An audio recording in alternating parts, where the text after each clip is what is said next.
je dédie en fait ce livre aux énergies fossiles qui nous ont tant apporté. Le vrai danger qui est lié au réchauffement climatique, c'est moins le réchauffement que sa rapidité. C'est l'équivalent d'une météorite comme celle des dinosaures qui se crache sur Terre. De limiter, si possible, à 1,5 degré, c'est mort. C'est pas possible. Si vous mettez sur une table une araignée et un rapport du GIEC, spontanément, on va avoir beaucoup plus peur de l'araignée. Notre système politique est-il adapté pour relever ce défi? Ma réponse, c'est...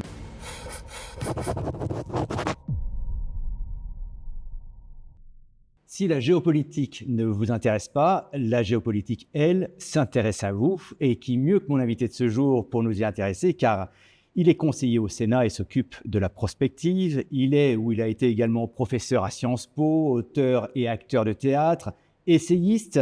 Certains disent de lui qu'il est polémiste. Moi, je le trouve de temps en temps sacrément provocateur et ça me plaît. Bonjour Antoine Bello. Bonjour Phil. Vous vous souvenez, d'ailleurs on parle de provocation, à quoi vous dédiez le livre dont nous allons parler aujourd'hui? Ah oui, alors si vous voulez parler de « Faut-il une dictature verte? La démocratie au secours de la planète », c'est bien le livre dont vous voulez que nous parlions. Et voilà, exactement. Voilà. Il a été publié chez Flammarion, La démocratie au secours de la planète. Ouais, je vais le reprendre. Alors oui, effectivement, je me souviens très bien de la dédicace. Oui, c'est une petite provocation, mais en réalité, pas tant que ça. Donc je dédie en fait ce livre aux énergies fossiles qui nous ont tant apporté. Et alors, là où j'ai été presque meurtri, en tout cas très agacé, c'est que c'est l'une des seules coquilles du livre. Malheureusement, elle est extrêmement mal placée, ou très bien, c'est selon, mais on va en discuter, puisque ce qui est écrit dans le livre, ça n'est pas aux énergies fossiles qui nous ont tant apporté, mais ils ont fait une faute et ils ont mis qui nous ont tout apporté. Alors, tout apporté, c'est peut-être pas si loin de la vérité, parce que les énergies fossiles, quelles qu'elles soient, ont permis une élévation du niveau de vie de l'humanité absolument vertigineuse et sans précédent. Mais il est vrai que dire tout apporter au lieu de tant apporter, ça fait encore plus provocateur. Alors, cette dédicace, pardon, je termine juste là-dessus, pour moi, elle a vraiment du sens. D'ailleurs, merci beaucoup de commencer. Vous n'êtes pas le premier. Effectivement. C'est d'ailleurs, comment elle s'appelle, avec les cheveux courts, rousses, Natacha Polony. Ah, oui. Natacha Polony avait accroché aussi là-dessus. Elle était, exactement. Elle était partie de là-dessus. Et en fait, c'est un bon point de départ. D'accord. Parce que ça veut dire beaucoup de choses de commencer par ça. C'est un livre, et pas qu'un livre, parce qu'en fait, ce livre-là, c'est la seconde partie d'un diptyque. Les deux livres, donc le diptyque, c'est le second, celui-là, et le premier, c'est l'effondrement du monde, entre parenthèses, n'aura probablement pas lieu. C'était le premier volet du diptyque, et les deux... Probablement avec entre parenthèses. Hein. Probablement entre parenthèses aussi, ou en tout cas, c'est écrit en tout petit sur la couverture, mais il existe quand même, ce probablement. Il faut quand même être prudent. Hein. Et donc, les deux livres portent sur, de manière générale, de manière globale, la transition environnementale. Et alors, mettre cette dédicace-là, dédicacer ce second volet aux énergies fossiles, pour moi, c'est lourd de sens. Ça impose une prise de recul sur le sujet. Et donc, ça impose, pour, à mon avis, bien raisonner à cette transition qui est vitale, nécessaire, parce qu'aujourd'hui, la plupart des gens en ont conscience, de savoir aussi d'où on vient, et donc de se rappeler que ces énergies fossiles dont il faut aujourd'hui se débarrasser, c'est ça décarboner, c'est arrêter d'exploiter les énergies fossiles, elles ont été déterminantes dans notre histoire, elles nous ont énormément apporté. Alors justement, que n'aurions-nous pas eu sans les énergies fossiles? Probablement que la plupart d'entre nous n'existeraient pas ou seraient morts, tout simplement. C'est-à-dire que d'abord la révolution industrielle, qui a été une révolution énergétique avec d'abord la vapeur, mais très vite remplacée, ou plutôt accompagnée. C'est ça, on parle du 19e siècle. En fait, ça s'ancre un peu à la fin du 18e, mais c'est vraiment au 19e siècle que ça prend son essor, avec la machine à vapeur. La machine à vapeur, finalement, ça combine deux choses. Ça combine une énergie nouvelle qui va être celle de la vapeur. On comprend là que cette force de la vapeur, parce que la vapeur, c'est quelque chose de très impressionnant. Ça fait quand même sauter une cocotte. Voilà, ça peut faire une bombe de la vapeur. Donc, au 19e siècle, on découvre, ou on redécouvre ça. Je dis on redécouvre ça parce que moi, il y a une mise en perspective historique qui m'a toujours énormément frappé. C'est Héron d'Alexandrie. Je ne sais pas si vous connaissez Héron d'Alexandrie. C'est un savant romain, je crois, d'origine grecque, qui vit à Alexandrie au 1er siècle après Jésus-Christ, qui est un savant assez extraordinaire, qui a inventé des choses folles, à commencer même par des objets mécaniques. Alors, parmi toutes ces inventions, là, il y a l'éolipile. Alors, c'est quoi l'éolipile? C'est une boule avec un tuyau d'un côté et un autre tuyau de l'autre côté, l'un allant d'un côté avec un coude et l'autre coude de l'autre. Et Héron d'Alexandrie, il mettait ça sur des vérins pour chauffer la boule en mettant de l'eau dedans. Qu'est-ce que ça fait quand vous mettez de l'eau dedans et que vous chauffez la boule? Au bout d'un moment, ça entre en ébullition et la vapeur sort par un côté, un tuyau et l'autre. Et donc, très rapidement, l'éolipile tourne de plus en plus vite. Qu'est-ce que je suis en train de vous dire? Je suis en train de vous dire qu'un savant du 1er siècle a inventé la machine à vapeur. Et donc, il y a une vraie question, une mise en abîme et en perspective historique, qui est celle de savoir pourquoi, alors que cette force-là a été découverte à cette époque, et même les mécanismes qui permettaient de l'exploiter, pourquoi est-ce qu'on n'a pas eu des trains dans l'Empire romain? Parce que vous pouvez imaginer tout, vous pouvez faire toute forme d'uchronie en imaginant que cette invention qui date du 1er siècle, cette découverte qui date du 1er siècle, ait été exploitée. Il y a un suspense intenable. Alors, la raison, c'est l'esclavage. Enfin, parce que c'était une ressource qui... Ça, disons que c'est... moi, je ne suis pas un épistémologue chevronné, mais quand on s'interroge sur les raisons pour lesquelles une découverte peut être faite sans être exploitée à une époque, on comprend qu'il y a tout un environnement qui est, je dirais, politique, économique, socio-culturel, qui fait que c'est le bon moment ou c'est pas le bon moment. Les historiens se demandent encore pourquoi la Renaissance? Pourquoi, à ce moment-là, au XVIe siècle, en Europe, il se passe ce qu'on a appelé la Renaissance, qui nous mettra sur la voie de ce qu'on a appelé le progrès, cette histoire qui n'est plus cyclique mais qui devient linéaire et qui nous amène à un autre sujet, c'est-à-dire la révolution industrielle. Mais là, on a probablement avec l'esclavage une explication qui est un bon candidat d'explication, parce qu'en fait, on découvre, en tout cas Héron d'Alexandrie, il découvre cette énergie, mais à quoi bon? Puisqu'on a de l'énergie mécanique, qui est de l'énergie humaine à profusion, et que tout le système social est fondé dessus. Donc vous n'allez pas remplacer ça et vous n'allez pas voir en fait que là, vous avez un intérêt, vous avez un besoin. Au 19e siècle, on n'est plus du tout dans le même schéma et dans le même cadre. Au 19e siècle, on voit que c'est intéressant d'exploiter la vapeur. Et comment on va générer de la vapeur? Avec du charbon. À un moment où avec du charbon. On n'a plus besoin... Enfin, l'esclavage... L'esclavage n'est plus à la base de la société. Disons qu'on n'est plus dans une société qui est faite sur des conquêtes, les conquêtes générant de la force humaine qu'on réduit en esclavage pour pouvoir l'exploiter de mille manières. On n'est plus dans ce monde-là. Et effectivement, on est plus dans un monde qui va abolir l'esclavage et créer une forme de servage nouveau dans un salariat non rémunéré à sa juste valeur qui va générer des luttes sociales. Pour toute cette histoire, on la connaît. Mais toujours est-il que là où je voulais en venir, c'est que cette jeune révolution industrielle, elle se fait avec le charbon. Donc la première des trois énergies fossiles qu'on découvre, c'est le charbon, et c'est l'explosion de tout. Quand je dis l'explosion de tout, c'est l'explosion de l'élévation de notre espérance de vie. C'est la chute drastique de la mortalité infantile. C'est des découvertes en matière de santé, des découvertes médicales, qui vont absolument tout changer. Les antiseptiques, les antibiotiques, les vaccins, tout va ensemble, tout va avec cette libération de l'énergie, cette invention de la machine. Et je vous renvoie, par exemple, c'est une illustration, mais il y en aurait tant d'autres, au livre de Vera Nikolsky qui s'appelle Féminicène, qui montre, elle, que, par exemple, l'émancipation féminine s'est faite grâce aux énergies fossiles. Parce qu'à partir du moment, et c'est quelque chose quand on l'imagine, quand on commence à le penser, mais dans le monde actuel, ce n'est pas une idée qui tombe sous le sens, malheureusement. Elle est là pour remettre l'église au milieu du village, de ce point de vue-là. Effectivement, les femmes ne peuvent se libérer de leurs conditions millénaires et séculaires qu'à partir du moment où les énergies fossiles permettent de mécaniser un certain nombre de tâches et mettent à égalité le travail masculin et le travail féminin. C'est absolument fondamental, ça change tout.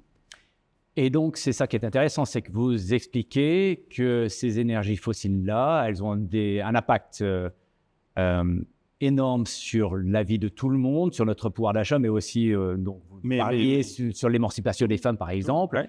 Ouais.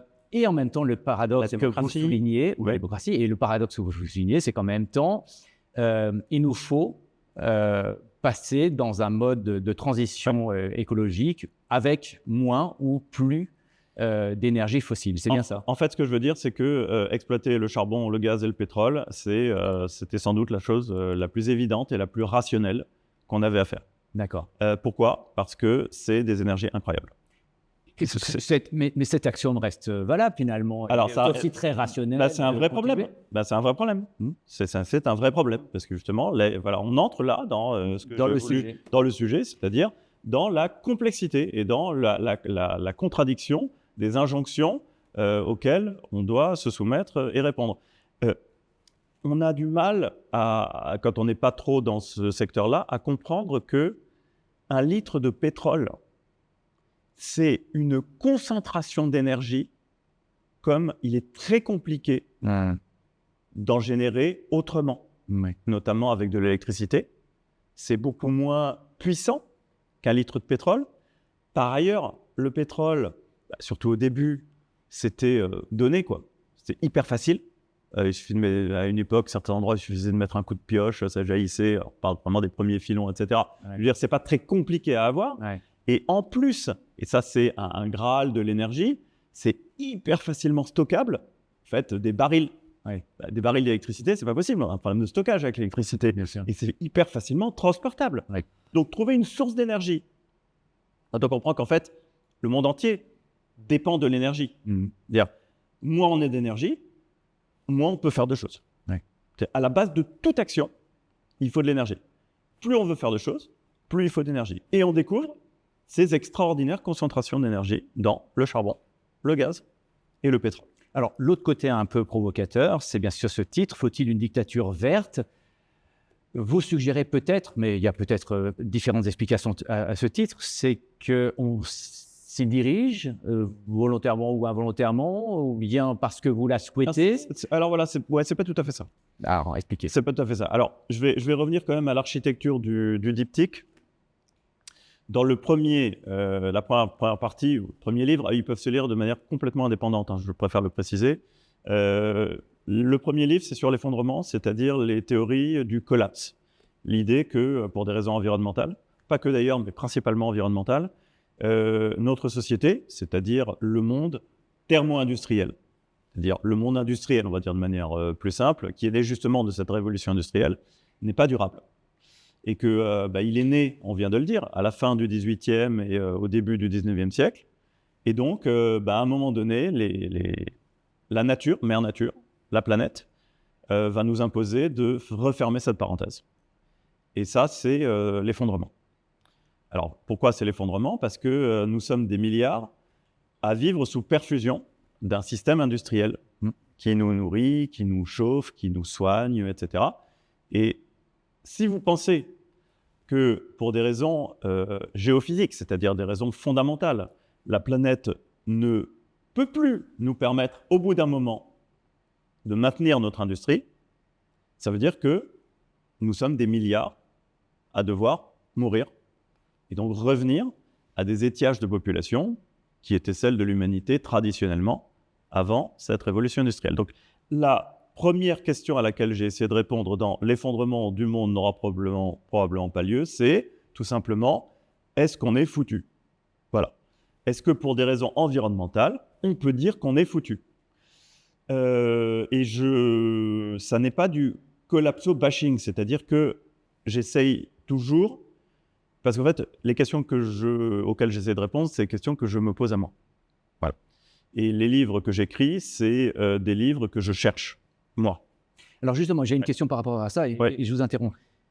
Je me suis posé la question, est-ce que vous avez écrit ce livre en disant non, je ne crois pas du tout à la collapsologie, je ne crois pas du tout que l'environnement va et donc je vais le prouver. Non, c'est l'inverse. Ou bien vous avez recherché des arguments et ensuite vous êtes arrivé à la conclusion de... Alors, je dois dire que c'est même l'inverse et que quand on fait un voyage en collapsologie, c'est-à-dire dans les théories de l'effondrement, si on est honnête, et j'essaye vraiment d'être honnête, c'est-à-dire que j'essaye de trouver des réponses pour moi. Et encore, je reprends le fil où sans mauvais jeu de mots, où j'ai arrêté, c'est que les livres que j'écris, c'est vraiment des livres que je ne trouve pas moi en tant que citoyen, en tant que lecteur. Ah bien, c'est toujours. Je suis surpris de ne pas trouver un livre. Je me dis, bon, bah là, il y a sans doute un livre à écrire. Bref. Vous ne pouvez pas dormir beaucoup, hein? Si, ça va, parce qu'il y a quand même beaucoup de livres qui sont écrits et de très, très bons. Donc, ça permet de se reposer, au contraire, beaucoup. Là, en l'occurrence, en écrivant L'effondrement du monde n'aura probablement pas lieu, émotionnellement, c'était les montagnes russes. Parce qu'à certains moments, plutôt au début d'ailleurs, j'étais assez convaincu par les thèses de l'effondrement. Ah oui. Et je me disais, mais on n'y arrivera pas, quoi, en fait. Ouais, vraiment.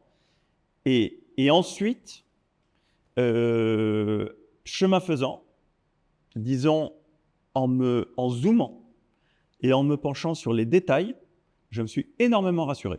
En fait, pour dire les choses de manière très simple, la thèse de mon livre, c'est que l'effondrement est possible, mais certainement pas souhaitable, pour les raisons que j'ai exposées à l'instant. Mais je dis ça parce qu'il y a certains collapsologues qui parlent de happy collapse, qui disent qu'on peut collapser, oui, ça sera dur, tragique, il y aura des millions de morts, mais on peut quand même finalement en tirer quelque chose de mieux pour l'humanité. Vous savez, c'est du passé faisant table rase, c'est des vieilles théories, mais qui sont remises au goût du jour, etc. Donc certainement pas souhaitable, et peut-être même pas probable. Ça, c'est très important. Je ne pense pas. Je pense que l'effondrement est possible parce que quand on fait de la prospective, moi, ce que je fais de la prospective, il n'y a pas énormément de leçons qu'on peut traiter d'un exercice de prospective, mais il y en a une, juste je termine là-dessus, il y en a une qui est hyper importante, c'est qu'il faut toujours ouvrir le champ des possibles et pas les refermer.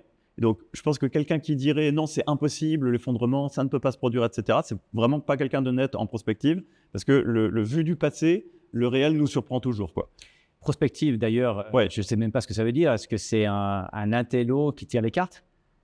Oui, on pourrait dire ça comme ça. Ouais, tout à fait. Un intello qui tire les cartes, c'est bien ça. C'est une bonne image. Je vais l'utiliser parce que souvent, quand je fais des conférences ou des tables rondes pour expliquer ce qu'est la prospective, enfin plutôt, il y a un moment, j'utilisais une slide pour faire rire un peu les gens avec Madame Irma, en disant, voilà, ou une cartomancienne dans une boule de cristal, etc. Et donc je dis, voilà, ça n'est pas ça. Ça n'est pas ça. Alors, donc, qu'est-ce que c'est? C'est déjà, c'est pas une science. C'est plus une discipline. Qui va consister à élaborer des scénarios pour, je dirais, deux choses. À la fois anticiper ce qui pourrait se produire. Ça, c'est le côté, disons, gouvernail. Non, c'est plutôt le côté longue vue, projection. Donc, l'anticipation, c'est peut-être pas une énorme projection très très longue, non? Si. Ça peut être à quelques années, ça peut être à des siècles. Ah d'accord, ok. Ah oui, on peut. Tout est bas. Okay. Sky is the limit, hein, si vous me permettez. Voilà, c'est-à-dire que les limites, c'est celles de votre imagination. Paradoxalement, moi, je trouve plus facile de faire des projections d'un peu plus long terme que de court terme. Je ne peux pas vous dire, par exemple, je ne peux pas vous dire ce qui se passera pour les élections présidentielles françaises, pas trop, ni le cours du baril dans 4 jours. Mais en revanche, à plusieurs dizaines d'années, ça me semble un peu plus réalisable parce qu'on revient dans des fondamentaux, en disant qu'on est pris dans une sorte de courant de l'histoire qui pourrait permettre d'un peu moins se tromper. Bref, donc j'ai deux objets qui permettent de comprendre ce qu'est la prospective. C'est la longue vue, donc j'essaye d'anticiper, de voir un petit peu plus loin. Et puis il y a le gouvernail, parce que évidemment le futur il n'existe pas. Le futur il est entre nos mains aussi, quoi. Donc on ne peut pas rester passif vis-à-vis du futur. Alors le gouvernail c'est ça, c'est puisqu'il y a une infinité de futurs possibles, quels sont les futurs qui nous intéressent le plus, dans quelle direction on veut aller. Donc ça permet de fixer des caps, et puis inversement, ça permet aussi d'éviter des écueils, puisqu'on peut déterminer des choses qu'on ne veut pas voir advenir, et donc tout faire pour que ça ne se produise pas. Moi, je prends souvent l'exemple de 1984, de Orwell. D'un point de vue prospectif, si on prend le point de vue de la longue vue, c'est complètement foiré. C'est-à-dire qu'en fait, le stalinisme, le totalitarisme stalinien ne s'est pas répandu sur la planète comme il l'avait imaginé George Orwell en écrivant son livre en 1948, quoi. En revanche, du point de vue du gouvernail et surtout d'éviter les écueils, bah, c'est génial. Et il a parfaitement réussi parce que par le succès que son roman a rencontré, 1984, il a contribué à mobiliser les esprits contre un cauchemar. Et donc parfois, un prospectiviste, il triomphe justement quand ce qu'il annonce ne se produit pas. C'est le cas d'Orwell. D'accord. Donc, prospectiviste, si on devait trouver un synonyme, c'est aussi futurologue Oui, on peut dire ça, oui. D'accord. Alors, il y en a qui font des distinctions, mais bon, je ne vais pas rentrer dans ces arguties byzantines. Alors, je ne sais plus où on en était. Bref, Je ne sais pas, mais j'aimerais... Alors, on va ensuite revenir sur le collapse. votre livre, C'était sur le collapse. Mais ouais. justement, sur le collapse, le sujet est super pertinent parce qu'on sort de canicule en Europe. Il y a des feux de forêt au Canada, il y a des inondations en Chine. Ouais. On a l'impression que... Mais c'est drôle ce que vous êtes en train de faire. Merci beaucoup, Phil. Et vous êtes en train de faire exactement tout ce pourquoi j'écris mes livres. Ce que vous venez de dire, c'est ce que disent les médias. C'est tout à fait normal d'ailleurs. Et j'allais dire, ils sont là pour ça. Non, ils ne sont pas là pour ça, mais c'est leur biais naturel. Oui. Quand on entend ce que vous venez de faire, l'énumération, on se dit, on vit vraiment dans un monde cataclysmique. Ouais. Et on vit vraiment dans un monde qui va mal. Et donc, on vit potentiellement dans un monde qui court à sa perte et à sa fin. Ouais. Bah, la réalité, elle est tout autre. La réalité, c'est que il vaut largement mieux être né aujourd'hui et surtout en France et en Europe qu'à n'importe quelle autre époque ou n'importe quel autre lieu.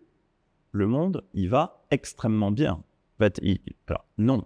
Bien sûr, il y a des tas de choses qui ne vont pas. Je ne suis pas en train de dire cuicui, les petits oiseaux, c'est le bonheur, etc. Okay. Mais si on prend du recul sur l'état de la planète, ce qui frappe, c'est plutôt les progrès.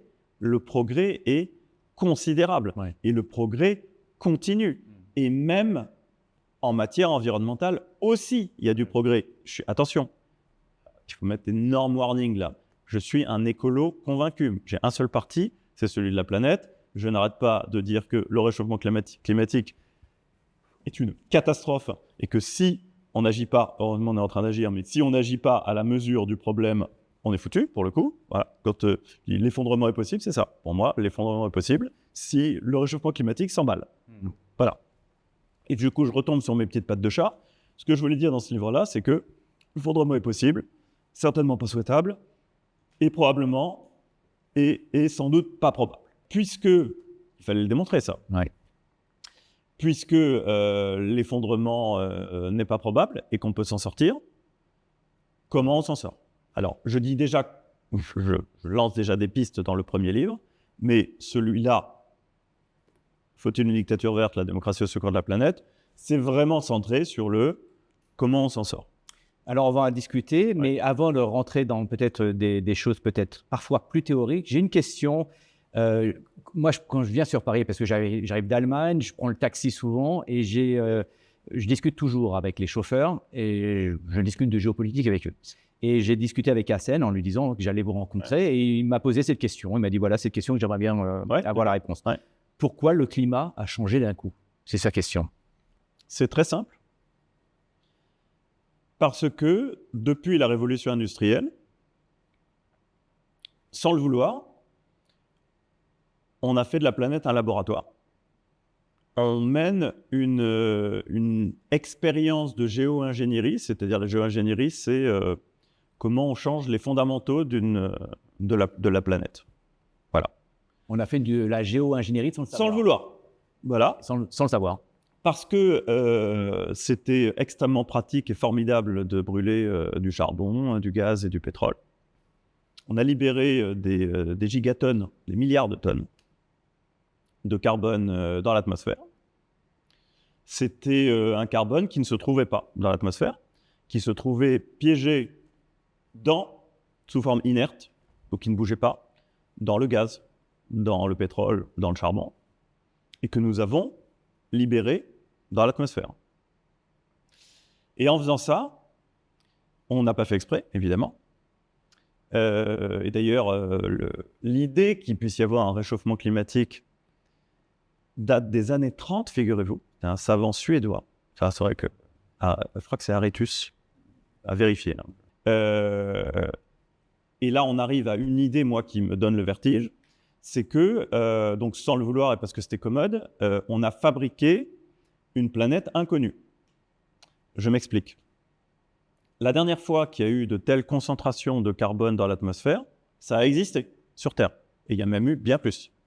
Mais la dernière fois qu'on avait ces concentrations-là actuelles, c'était au Pliocène, il y a 3 millions d'années. Or, Dans l'âge de la planète, c'est pas beaucoup. C'est pas beaucoup. C'est pas beaucoup. Mais il y a 3 millions d'années, nous, on n'était pas là.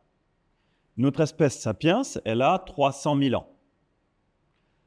Et ça, vous voyez, philosophiquement, c'est pas rien de dire ce que je suis en train de dire. Ça veut dire que nous sommes les premiers sapiens à vivre dans ce monde-là. Nous sommes les premiers sapiens à vivre sur une planète dont les taux de carbone sont si élevés. C'est terra incognita, c'est-à-dire c'est un monde que nous n'avons jamais connu. Le réchauffement climatique, il est problématique en lui-même, parce qu'à partir du moment où vous avez une constante aussi importante que le climat qui change, bah, évidemment, ça a beaucoup de conséquences. Mais ce que les gens ne savent pas, c'est que le vrai danger qui est lié au réchauffement climatique, c'est moins le réchauffement que sa rapidité. Parce qu'un réchauffement qui serait extrêmement progressif au fil de dizaines de millions d'années, les écosystèmes connaissent ça. Mais là, en libérant tout le carbone qu'on a libéré, on a déjà augmenté les températures planétaires de 1 à 1,5 degré. On est à 1,2, 1,3 au moment où on se voit et où on a cet entretien. 1,3 degré en 200 ans, en termes d'histoire géologique, c'est l'équivalent d'une météorite comme celle des dinosaures qui se crache sur Terre. C'est un impact, évidemment, une météorite, on voit tout de suite l'impact, c'est visuel, voilà. Ben ça, c'est pareil, même si ça ne se voit pas et si c'est moins perceptible. Mais arriver à monter les températures de 1,3 degré en 200 ans, c'est un choc pour la planète qui est tellement soudain que ça a plein de conséquences. Pas cool. Et l'impact de la météorite, d'ailleurs, vous l'utilisez comme métaphore dans votre livre, parce que vous parlez du fameux film Don't Look Up, et vous dites, à la différence de Don't Look Up, il ne s'agit pas d'une météorite dont on peut peut-être dévier la trajectoire, Voilà. Il s'agit de quelque chose de polymorphe. Exactement. Et vous parlez ensuite, et là on va arriver sur ma partie sur laquelle j'aimerais bien vous voir discuter, c'est tous ces freins. Personne n'agit alors qu'il faudrait le faire. Quelles sont ces personnes qui n'agissent pas? C'est bien. Ok, non mais là on va rentrer vraiment dans la complexité du sujet et on peut y entrer par Don't Look Up, effectivement. Alors peut-être que tous les gens qui vont voir la vidéo connaissent pas Don't Look Up. Peut-être expliquer, c'est une vidéo avec Leonardo DiCaprio, un film en fait, sur Netflix, qui a eu un succès incroyable. Donc probablement, les gens qui regarderont la vidéo, probablement il y a une plus forte probabilité qu'ils connaissent Don't Look Up. Et bon, pour ceux qui ne connaissent pas, d'abord, vous avez beaucoup de chance. Ceux qui ne connaissent pas, je regarde la caméra, parce que c'est jouissif. Donc, vous allez, j'espère, vous précipiter sur Don't Look Up et vous allez passer un moment extraordinaire. C'est vrai que c'est absolument génial. Donc, vraiment, je vous envie beaucoup. Et alors, pourquoi c'est intéressant de rentrer dans la complexité du sujet de la transition par Don't Look Up? Parce que, en fait, je vais essayer de ne pas divulgacher pour ceux qui ne l'ont pas vu, c'est-à-dire de ne pas donner la fin. Mais Don't Look Up, c'est une grande métaphore. Qu'est-ce qui se passe dans Don't Look Up? Il y a effectivement, vous venez de le dire, il y a une météorite qui menace d'arriver sur Terre, donc de nous cracher, de nous pulvériser, de nous faire connaître le sort des dinosaures. Il y a des scientifiques, dont Leonardo DiCaprio, qui donnent l'alerte. Et donc j'essaie de ne pas gâcher en disant que face à cette alerte, on n'est pas hyper bon. Voilà, on est même assez nul. Bon, mais je dis rien de plus. Il faut vraiment le mater. Il se trouve que pour les scénaristes, c'est tout à fait assumé. La météorite, c'est exactement ce qu'on vient de dire juste avant. C'est une métaphore du réchauffement climatique. Oui. Voilà. Alors maintenant, moi, je suis parti de Don't Look Up dans ce livre-là en me demandant si c'était une bonne métaphore.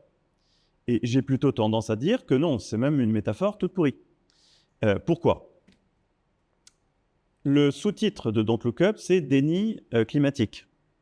Je crois que c'est ça, je crois que c'est déni climatique. Il me semble que c'est ça, c'est-à-dire à quel point la métaphore avec le climat est totalement assumée. Voilà.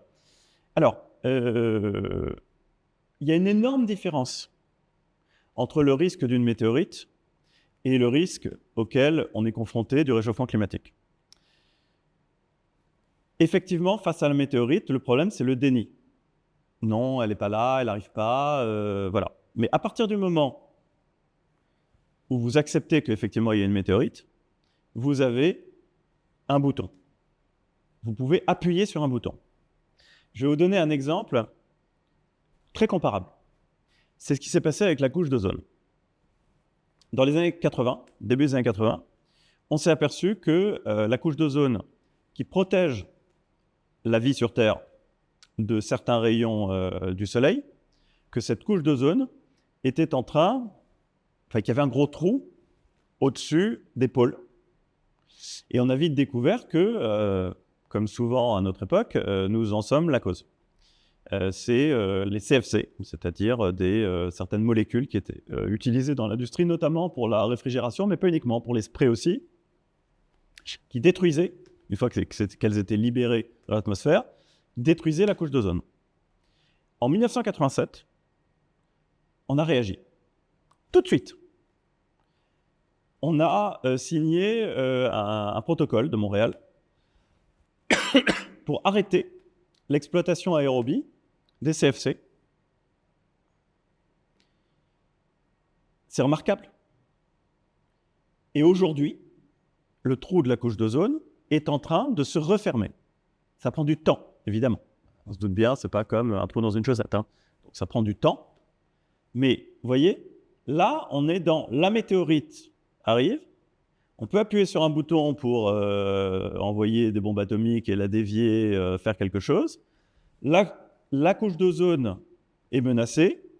On réagit, on se met autour d'une table, on fait le protocole de Montréal et on a fait quelque chose. Donc voilà, on va suivre la même chose maintenant et on va résoudre le problème du réchauffement climatique comme ça. Aussi rapidement, on va se rencontrer. Pourquoi, c'est là que je voulais en venir, pourquoi c'est pas pareil la météorite et la couche d'ozone d'un côté et le réchauffement climatique de l'autre? C'est parce que dans le cas de la météorite et de la couche d'ozone, on a une cause très identifiée avec un bouton.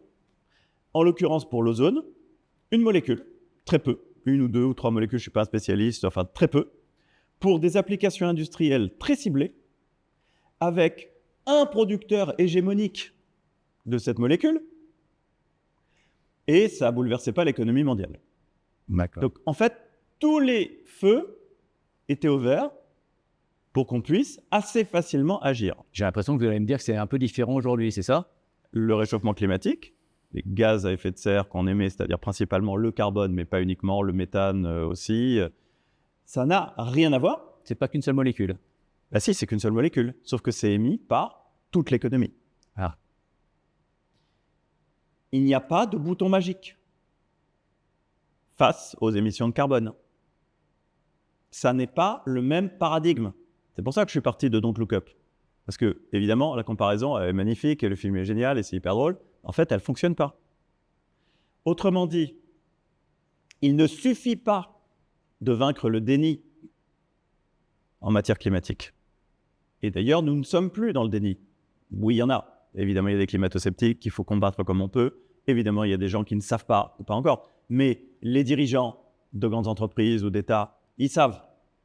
Dans les pays développés, les pays occidentaux, on sait. La question du déni, je ne dis pas qu'elle s'oppose plus, mais elle est plus centrale, la question du déni. Le problème, c'est qu'on découvre que savoir ne suffit pas face au réchauffement climatique parce que nous dépendons beaucoup trop structurellement pour toutes nos activités, pour toute notre vie, de ces énergies fossiles. Alors qu'on peut facilement envoyer des bombes atomiques contre une météorite et on peut facilement se priver des CFC qui ne bouleversent pas l'économie mondiale. Alors je reviens sur la question d'Hassan Montaxi qui dit oui, mais pourquoi ce réchauffement climatique soudain ? Parce que derrière cette question-là, ce qu'il voulait dire, c'était que On fait tous des efforts, nous, les individus, mais aussi les entreprises, mais aussi les États. Ouais. Tous les jours, on a des nouvelles taxes, tous les jours, on a des nouvelles choses qui sont de l'ordre de la coercition. Et il avait l'air de dire, bon, on en a marre, et pourtant, on crève de chaud. C'est pas suffisant ce que l'on fait? Alors là, il y a beaucoup de choses dans ce que vous dites. Très clairement, non, c'est pas suffisant. Alors, on a des indicateurs très simples pour savoir que c'est pas suffisant. Puisque on a cette institution dans le cadre des Nations Unies qui s'appelle le GIEC, qui est un groupement de scientifiques qui est là pour analyser l'état de la planète, enfin l'état du climat en fait, et qui nous dit qu'il vaut mieux essayer de limiter le réchauffement à 1,5 degré par rapport aux températures pré-industrielles. Attention, c'est-à-dire par rapport à il y a 200 ans. Et si on n'arrive pas à 1,5 degré, au moins limiter à 2 degrés. Et qu'au-delà de 2 degrés, on va avoir du mal. Parce que ça va avoir des implications douloureuses, multiples et variées, on peut y revenir si vous voulez. Aujourd'hui, on a déjà consommé une part substantielle de notre capital, puisque, je vous l'ai dit, on a déjà réchauffé de 1,3 degré. Donc ça veut dire que tous les scientifiques un peu sérieux le savent, l'objectif fixé par l'accord de Paris, qui a été signé en 2015, de limiter, si possible, à 1,5 degré, c'est mort. C'est pas possible. En revanche... Vous voulez dire qu'il y a un objectif qu'on s'est fixé à 10 ans, on l'a déjà loupé? Ouais, le meilleur objectif, il est inatteignable. D'accord. Le meilleur objectif. L'autre objectif à 2 degrés, il est atteignable. Difficilement atteignable. Là, c'est pour ça que j'en reviens à votre question, les efforts sont insuffisants. On n'en prend pas le chemin, c'est pour ça que c'est insuffisant. Pourquoi? Parce que dans les projections actuelles, en 2100, à la fin du siècle, on a un réchauffement qui est compris entre 2,5 et 2,8 degrés. Donc, vous voyez, l'objectif, c'était 2. Si on est à 2,5 ou 2,8, ben on a explosé l'objectif. Donc, on n'est pas dans les clous. Et chaque dixième de degré fait que la situation est un peu plus problématique. Voilà. Maintenant, ça, c'est le verre à moitié vide, puisque vous me disiez, est-ce qu'on fait assez d'efforts? La réponse est non, on ne fait pas assez d'efforts, puisqu'on n'est pas dans ces clous-là. Il faudrait faire plus d'efforts pour rentrer dans ces clous, c'est-à-dire limiter le réchauffement à 2 degrés. Maintenant, je vais vous parler du verre à moitié plein. Et donc, je reprends les réflexions que vous me faisiez, du chauffeur, etc. Les efforts qui ont été faits n'ont pas été faits en vain. Pourquoi? Parce qu'en 2015, quand on a signé l'accord de Paris, le réchauffement tendanciel à 2100, il allait au-delà de 4 degrés. Ah oui. Je suis en train de vous dire que là, avec ce qui a été fait, on n'est pas dans les clous, mais on est à 2,8. C'est mieux. Mettons, entre 2,5 et 2,8. Donc c'est une récompense, une moindre récompense, disons. On allait à plus de 4. Ça veut dire quelque chose de vertigineux, ce que je suis en train de vous dire. C'est que en 10 ans de diplomatie climatique, moi j'entends souvent à chaque fois qu'il y a des COP. Vous savez, les COP, c'est des réunions internationales pour savoir où on en est justement de tous ces efforts climatiques. Et les médias disent, oui, les COP, ça sert à rien, voilà. Moi, je veux bien que ça ne serve à rien, mais en 10 ans de diplomatie climatique, on a effacé plus de 1 degré de réchauffement tendanciel des températures mondiales. C'est considérable. Et c'est surtout très encourageant pour nous, parce qu'on a l'impression de faire des efforts. Mais c'est très encourageant. Et donc, ça veut dire que ces efforts payent, pas suffisamment, mais ils payent. Voilà, ça veut dire que maintenant, il faut continuer sur la voie de et redoubler, j'ai envie de dire, d'efforts pour se rapprocher le plus possible des 2 degrés. À vrai dire, je vais être tout à fait transparent, moi je suis plutôt optimiste. Je suis plutôt optimiste. Si on prend en compte les politiques énergétiques effectivement mises en œuvre aujourd'hui par les États, on est entre 2,5 et 2,8. Si on prend en compte les engagements, pas pareil, vous savez, les engagements n'engagent que ceux qui les écoutent, hein, mais quand même, si on prend en compte les engagements pris par les États et que ces engagements sont respectés, là, on arrive à limiter à 2 degrés. Les engagements actuels. Alors, il ne faut pas être dupe. Ils peuvent ne pas être respectés. Voilà. C'est pour ça que moi, en général, je parle des politiques effectivement mises en œuvre. Donc là, on n'est pas dans les clous, on est à 2,5, 2,8. Voilà. Vous expliquez aussi la raison pourquoi les individus, donc vous, moi, mon chauffeur de taxi, mais également les entreprises ou bien l'État, structurellement, ne peuvent pas Voilà. prendre, chacun à leur niveau, rationnellement, des décisions qui Oui. iraient vers des limitations. Pourquoi? Expliquez ça. En fait, moi j'entends beaucoup dans le débat public un discours qui me semble dangereux et faux, consistant à dire que tout est une question de volontarisme politique et que quand on veut, on peut, et que cette transition, c'est facile. Moi, je voudrais rappeler, c'est ce que je fais dans mes livres, que cette transition, c'est pas facile du tout. Et que donc, ça n'a rien d'étonnant. Mais dans votre livre, vous rappelez d'ailleurs qu'il y a plein de choses qui ne sont pas faciles qu'on fait tous les jours. Aussi, absolument. C'est pas facile parce que décarboner notre économie, c'est changer toute l'économie. C'est changer toute l'économie, et en plus en un temps limité, puisqu'on n'a que quelques décennies. C'est-à-dire que on a l'obligation de faire l'équivalent en termes transformatifs d'une révolution industrielle, mais sans incitation. Parce que pourquoi on a fait la révolution industrielle? Parce qu'il y avait une promesse de progrès, qui a d'ailleurs été tenue. À quel prix, vous allez me dire? Le prix du sang, le prix des enfants qui allaient travailler à la mine, et toutes les inégalités, des révolutions, des guerres mondiales, tout ce que vous voulez. Mais quand même, effectivement, cette potentialité d'élévation du niveau de vie, elle a été tenue. Là, aujourd'hui, vous devez faire l'équivalent d'une révolution industrielle, mais vous n'y êtes incité ni par l'intérêt immédiat, l'intérêt économique, parce que décarboner, a priori, sauf rare exception, ça ne rapporte pas. Jusqu'à récemment, plutôt, je vais être plus précis encore, jusqu'à récemment, ça ne rapportait pas, ça coûtait. Vous voulez dire pour les entreprises? Pour l'économie, de manière générale. D'accord. Ouais. Changer ma chaudière au fioul.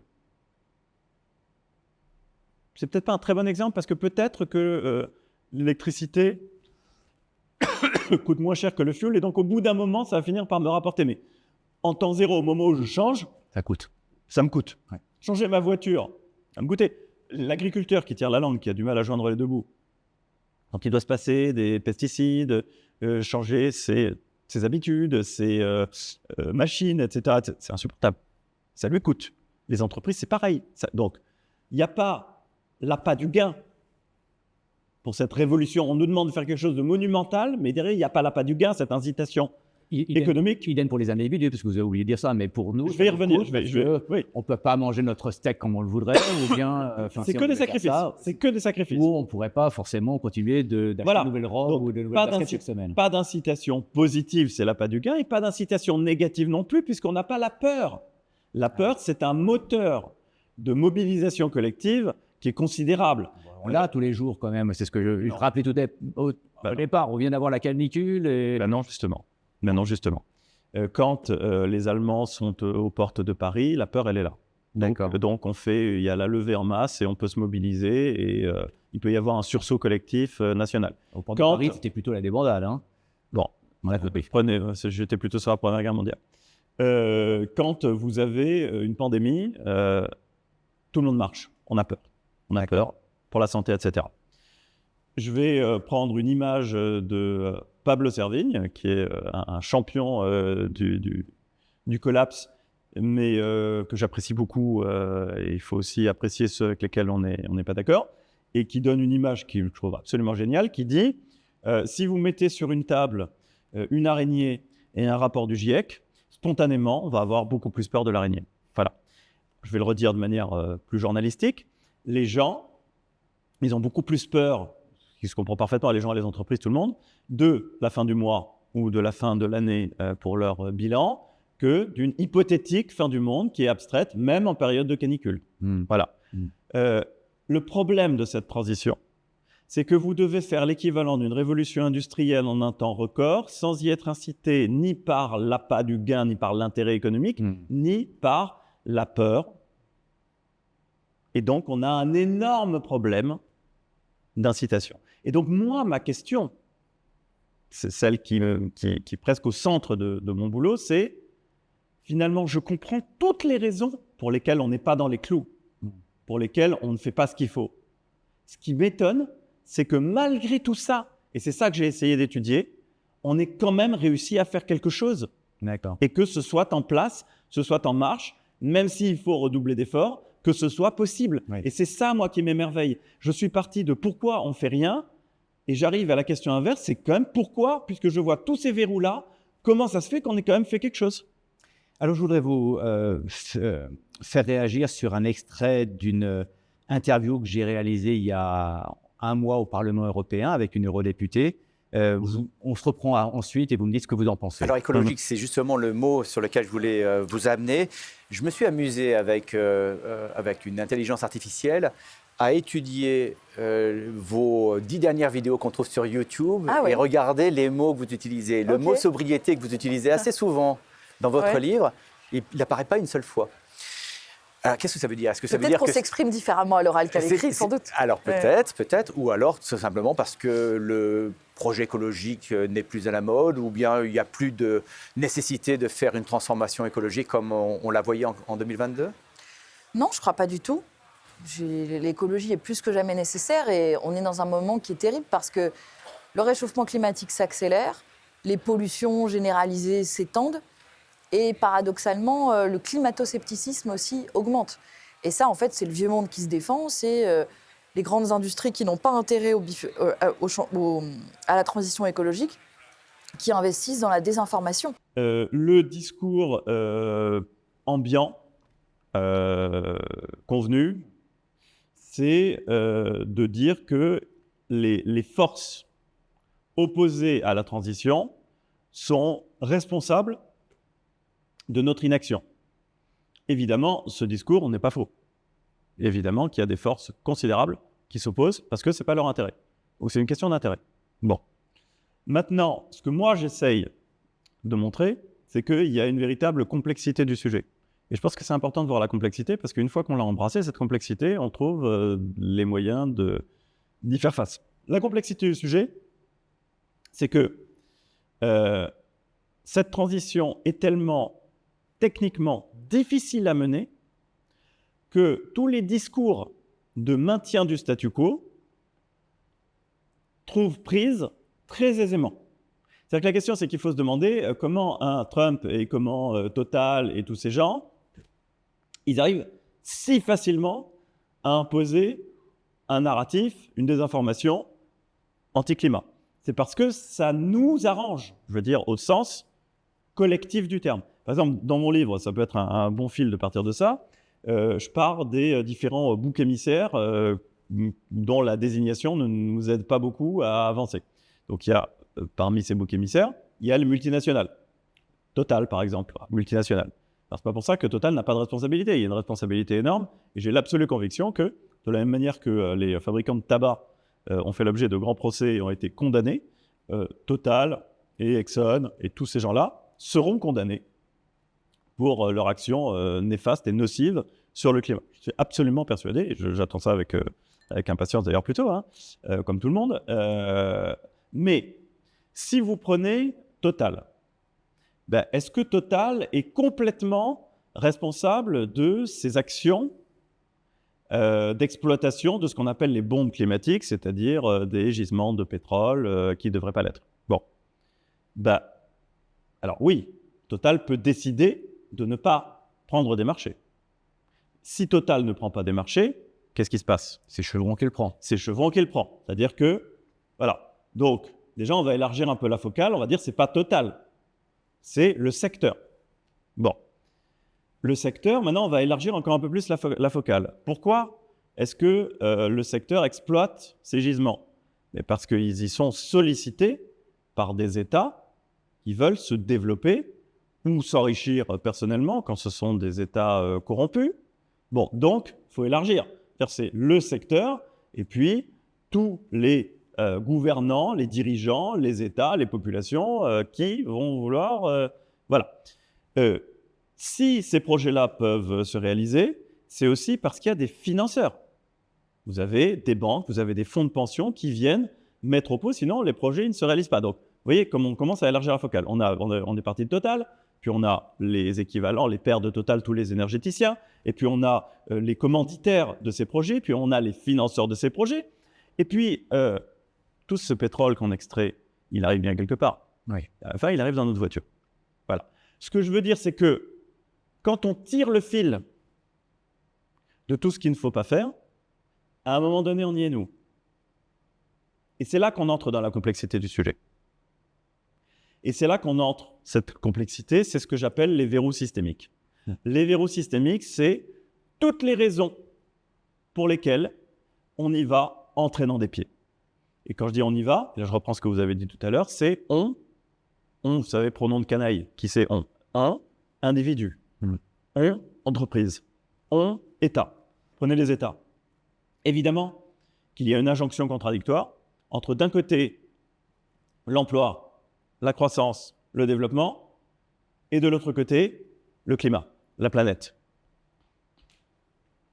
Les pays d'Afrique qui ont des gisements, qui ont vu les pays occidentaux les coloniser grâce à d'autres gisements, parce que les pays occidentaux ont démarré leur révolution industrielle en exploitant leurs propres ressources. Et maintenant, on vient leur donner la leçon, leur faire la leçon, en leur disant que non, c'est plus l'époque. Ils n'ont pas le droit. Verrou historique inacceptable. Inacceptable. Entre le nord et le sud, entre les anciens colonisés et les colons. Ça, c'est un verrou monumental. La priorité, ce qu'on appelle le sud global, c'est le développement. La planète, elle passera bien après, c'est abstrait. C'est ça que je voulais dire tout à l'heure. C'est que le problème de cette transition, c'est qu'elle a un coût immédiat, concret, réel, qui pèse sur des épaules identifiées pour un gain futur et dilué sur l'humanité entière et les générations des générations. Vous avez une concentration du coût et une dilution, une abstraction totale du bénéfice. On est humain, donc on n'est pas motivé. Voilà. C'est ça les verrous systémiques. Et encore une fois, je reviens sur ma pirouette, la pirouette que j'essaye d'exécuter durant tout mon travail, c'est de dire, et pourtant, il se passe quelque chose.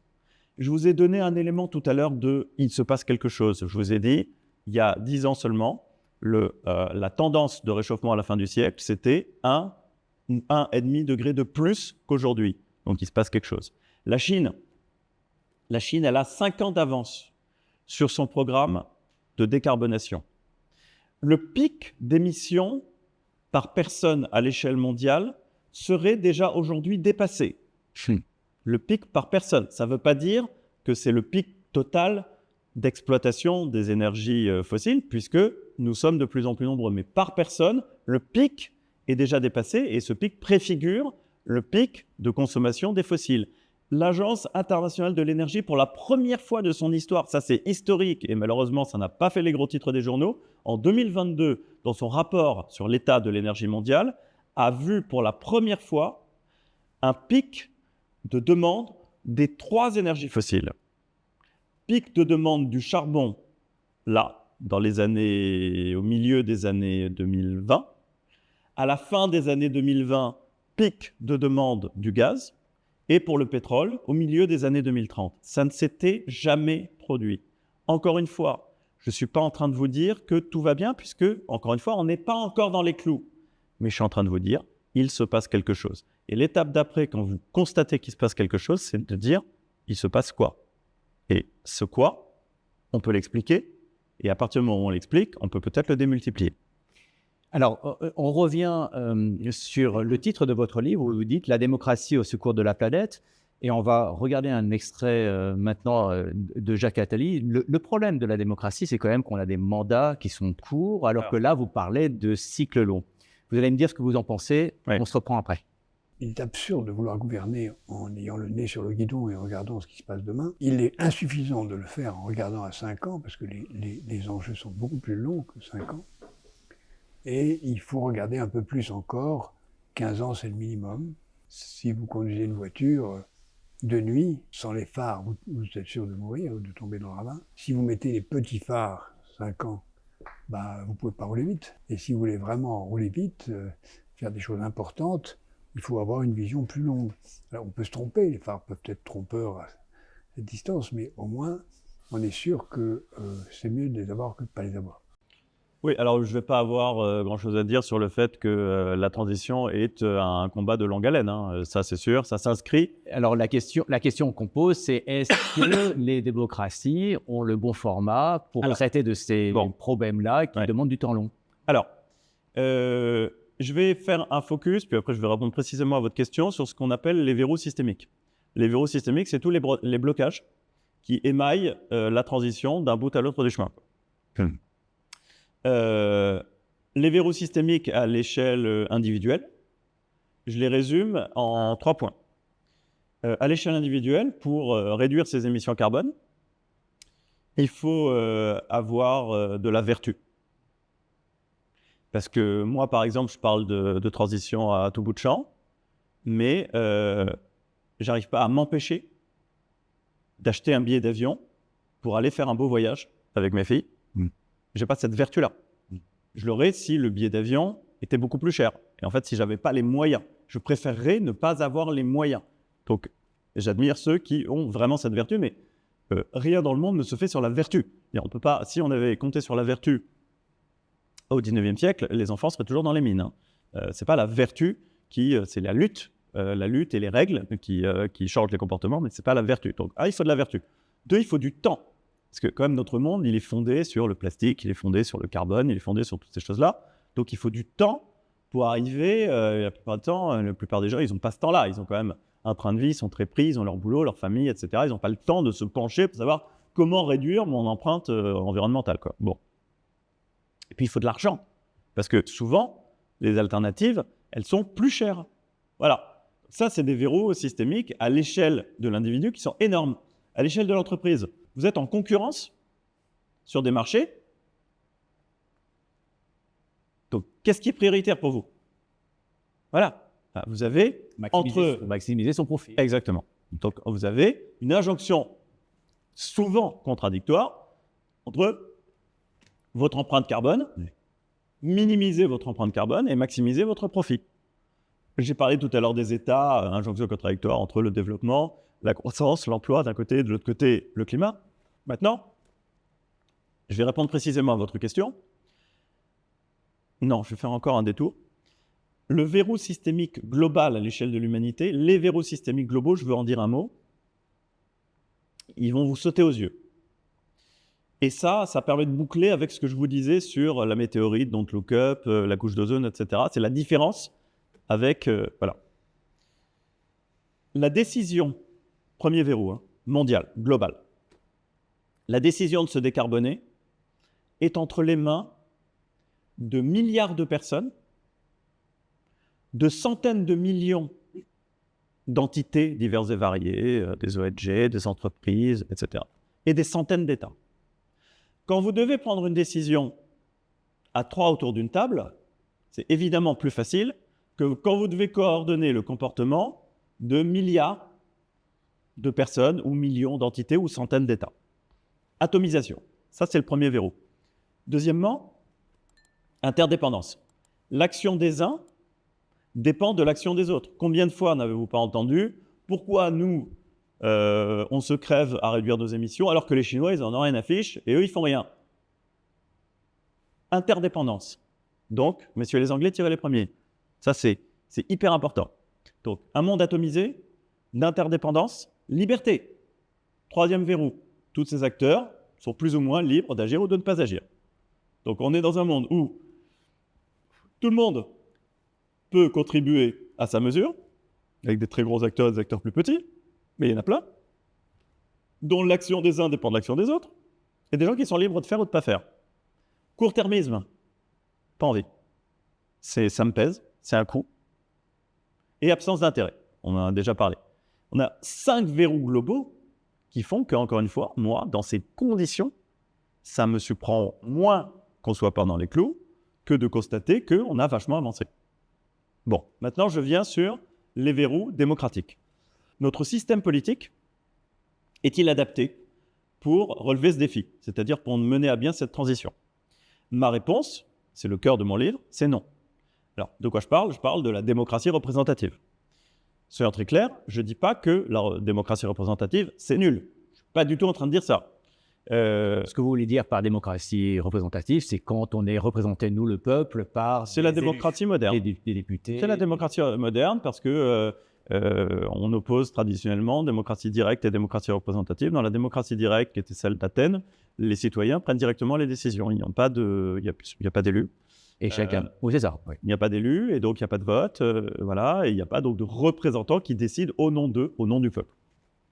Donc nous, on a un système de démocratie représentative parce que, techniquement, jusqu'à il y a peu, les choses ont changé.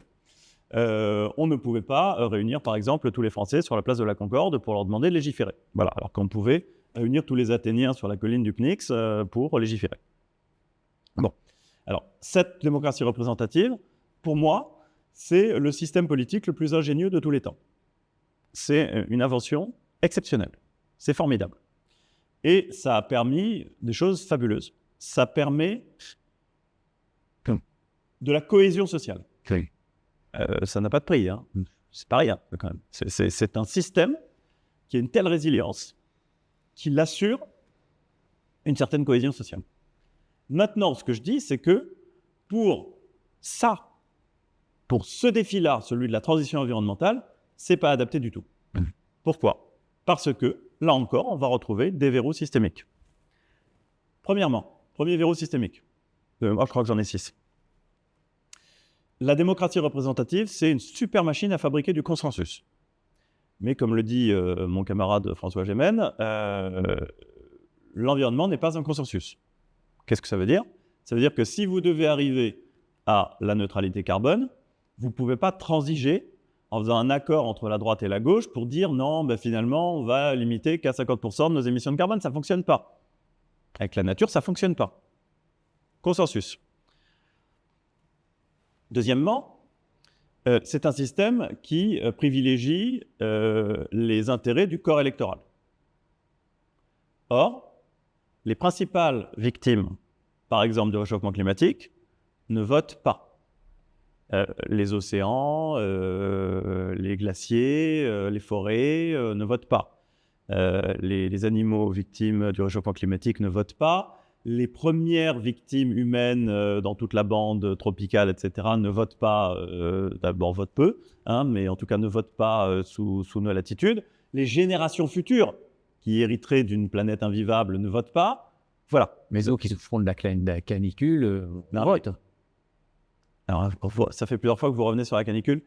Parce que c'était avant cette question de... Ouais. je veux dire, avant la canicule, il y a eu, par exemple, je pourrais en citer des millions, mais l'ouragan Katrina. Katrina, qui frappe aux États-Unis, première puissance mondiale, qui dévaste avec des scènes, des images déroutantes, de panique, d'apocalypse, la Nouvelle-Orléans.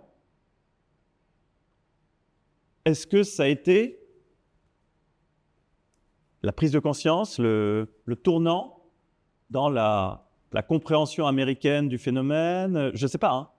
J'ai plutôt tendance à penser le contraire. Des feux monumentaux à Los Angeles plus récemment.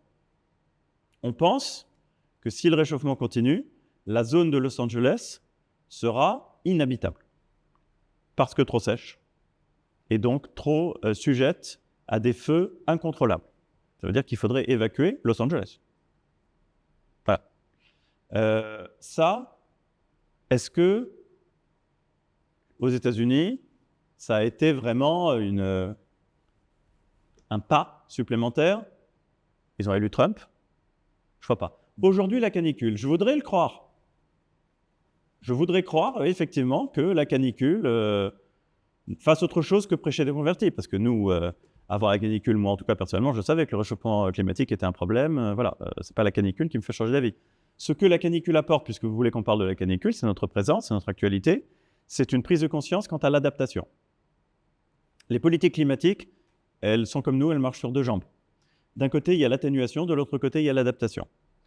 L'atténuation, c'est ce dont je parlais jusqu'ici, jusqu'à ce que vous me parliez de la canicule, c'est comment réduire nos émissions de gaz à effet de serre pour maîtriser, limiter au maximum le réchauffement climatique.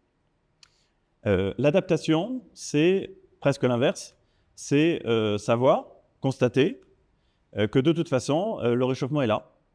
et que même si on est très vertueux, il va continuer. Et que donc, il faut qu'on s'adapte, c'est-à-dire qu'on change pour faire face à un certain degré de réchauffement. Je crois que c'était sous-jacent à votre question, mais je veux croire que les canicules peuvent être une prise de conscience, en tout cas en Europe, sur la nécessité de mettre le paquet, ce n'était pas le cas, c'était le parent pauvre jusque-là, de mettre beaucoup plus de moyens sur l'adaptation aujourd'hui. Je crois que ça peut être un déclencheur de prise de conscience sur ce sujet-là. Pas atténuation, adaptation. Oui, ça oui. On revient donc sur la démocratie. Je vous disais consensus, ça ne fonctionne pas en écologie. L'intérêt du corps électoral. Troisièmement, la démocratie est court-termiste, puisque par définition, elle est fondée sur le cycle électoral. Et donc, il faut avoir des résultats. Jacques Attali disait que ça s'inscrivait dans le temps, les résultats, on ne les a pas tout de suite. C'est problématique que ce soit si court. Quatrièmement, quand vous entrez dans l'arène démocratique, vous devez choisir des camps. L'écologie a choisi un camp. C'est la gauche. Ça aurait pu être autrement d'ailleurs. Donc vous vous aliénez une partie des gens. Très compliqué d'avoir un discours qui parle à tout le monde tout en jouant le jeu de la démocratie représentative. Donc vous êtes polarisé. Par ailleurs, pour se faire élire, en général, il ne faut mieux pas promettre du sang et des larmes. Hein. Le dernier qui a fait ça, il a gagné la guerre, il a perdu les élections, c'est Churchill. Or, la transition environnementale, ce sont, pour une grosse partie, des contraintes. Ou alors vous mentez. Donc soit vous dites la vérité, vous avez peu de chances d'être élu, soit vous mentez en disant oui, c'est un chemin de rose. Mais c'est ça qu'on entend beaucoup chez les écologistes, etc. C'est facile, c'est les riches qui, etc. Non, c'est plus compliqué que ça. Donc tout ça est très compliqué. Puis dernier point, la démocratie représentative, elle est déresponsabilisante. Très déresponsabilisante. Quand on a mis notre petit bulletin dans l'urne, on a accompli notre devoir citoyen et on attend que l'élu agisse. Voilà pourquoi, à mon sens, la démocratie représentative peut faire un peu, mais qu'un peu. Et le backlash, c'est-à-dire la régression écologique auquel on assiste, est inscrit dans l'ADN de la démocratie représentative. Et alors, dans votre livre, vous parlez, par exemple, de cet exemple des conventions citoyennes Exactement. qui aboutissent à des décisions. Alors, il faudra rappeler ce que c'est, Oui. mais qui aboutissent à des décisions auxquelles personne n'aurait pu imaginer que des citoyens lambda Exactement. puissent prendre. Expliquez ça et pourquoi c'est peut-être un espoir pour rénover peut-être nos façons de décider à l'avenir. Alors pour moi, c'est un grand espoir, mais attention, pas de naïveté. C'est pas une baguette magique, c'est pas ça qui sauve tout. Encore une fois, la solution, elle aussi, elle marche sur deux jambes. Il y a un volet politique, c'est celui dont on va parler à l'instant sur la démocratie, mais il y a aussi un volet économique. C'est-à-dire que très clairement, cette transition, elle va faire des gagnants et des perdants, mais surtout des perdants. Et il faut donc de la redistribution au profit des plus modestes et des plus fragiles, parce que sinon, c'est les gilets jaunes, c'est l'implosion sociale. Bref, je reviens sur la question démocratique. Effectivement, d'un point de vue théorique, cette idée que nous n'agirions pour la planète qu'à partir du moment où nous nous en sentirions personnellement responsables, elle avait été déjà développée par un grand philosophe. C'était Hans Jonas, dans le principe responsabilité. Donc lui, il disait, il faut qu'on se sente responsable du sort de la planète, et tant que ça ne sera pas le cas, on ne pourra pas, on n'agira pas.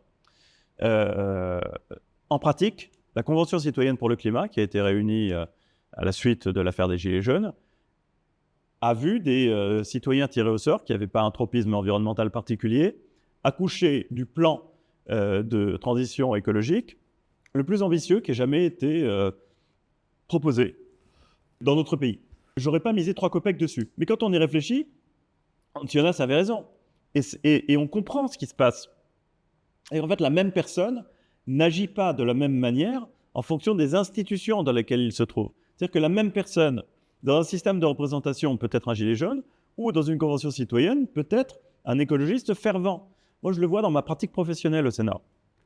Le même sénateur ne se comporte pas de la même manière, ne développe pas la même personnalité quand il est en commission ou quand il est en séance. Quand il est en séance publique, il est dans le jeu politicien, dans le jeu d'affrontement plus ou moins stérile. Alors qu'en commission, on est beaucoup plus dans quelque chose de constructif, et donc ce sont les institutions qui sélectionnent les comportements des individus. C'est pour ça que je pense que la démocratie directe, c'est une solution pour nous permettre de sortir de l'ornière des verrous de la démocratie représentative. Et la bonne nouvelle, c'est qu'avec les nouvelles technologies, pour la première fois depuis 2500 ans, c'est redevenu possible.